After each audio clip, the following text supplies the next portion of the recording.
Yes, ready, start. Madam, Deputy Chairman, since I have to end my speech on a sore note, I start with a sweet note by adding my own voice to the plethora of congratulations to our scientists on this great achievement. I only wish that our achievements in other sectors also had been so remarkable as to deserve compliments. Then, really, the debate on the motion of thanks to the President would have been very illuminating. Madam, I am sorry to say that the President's address delivered this week without meaning any disrespect to the President was indeed disappointing. It was so dull and routine that the ministers who attended the function, including the Prime Minister, dozed off during most of the speech. That shows the character of the speech, the great achievements incorporated in the speech. And quite strangely, madam, this 16th page document does not give any indication of the direction in which this government is going to purpose to go. It does not give even an idea of how this government is going to tackle the manifold problems facing this country. More time has been devoted to the problems of Afghanistan, Thailand, and other countries, and the problem of apartheid.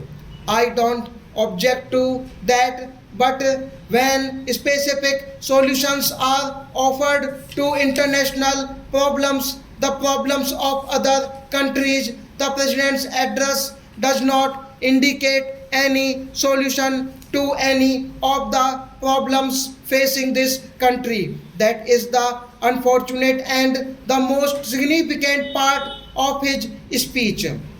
Madam, this government came into power in 1984 with two specific problems. One is that they would provide a government that works, and the other in that they would provide a clean and honest government. My endeavor would be to disprove both these claims. It is not a government that works, it is also not an honest government. While saying so, I do not want to belittle the achievements of and the hard work put in by our farmers, by our industrial workers, and by our scientists and technologists in their respective fields.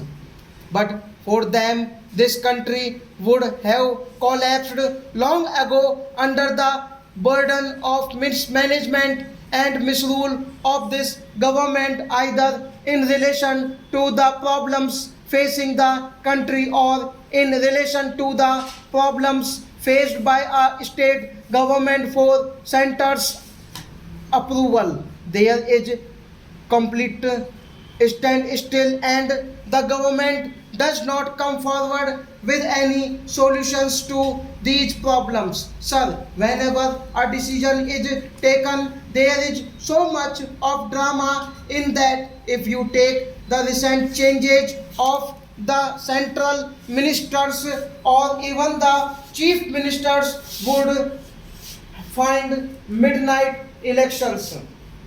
Heavens would not have fallen if the Bihar legislature or the Madhya Pradesh legislature or some other legislature meets during the day and elects its leaders. People are rushed by special planes and elected or selected that at midnight are bringing about wholesale changes in the state administration. Similarly, there is no finality about the cabinet changes at the center in spite of 23 cabinet reshuffles since this Prime Minister has come to power. The cabinet is incomplete because even now a number of portfolios are held as dual charge by some cabinet ministers. The cabinet itself is not complete even after nearly 3 years of this government. That itself shows the indecision of the government and the leadership here. If you come to the specific problems, that this government had earned some Europea because of certain accords not signed in the beginning of its tenure. There was the Punjab Accord, the Assam Accord, and what not. But what is the position of these accords today? The Punjab Accord is in shambles. The Punjab problem is more acute today than what it was then when this government took charge. There is more extremism, more violence in spite of the dismissal of Punjab government for alleged inept handling of the law and order situation and consequent imposition of president's address. The situation has not improved, it has in fact worsened.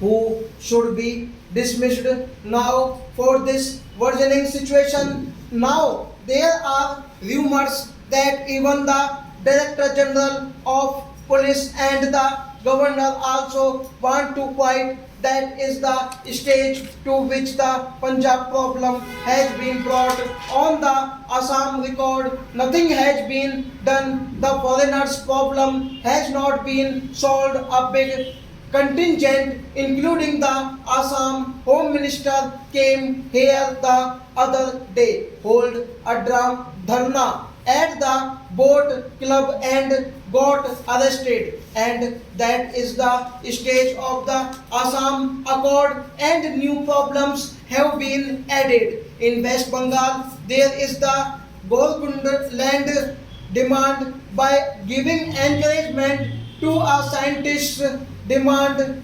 another problem has been created. Another state was sought to be created in West Bengal. I find that all these problems are arising or solutions are evading the problems because the top leadership today lacks not only the maturity to handle these problems but also the political advice, which is very essential for a solution of the problems. The Prime Minister is surrounded by a coterie of persons who have no political background. Stop.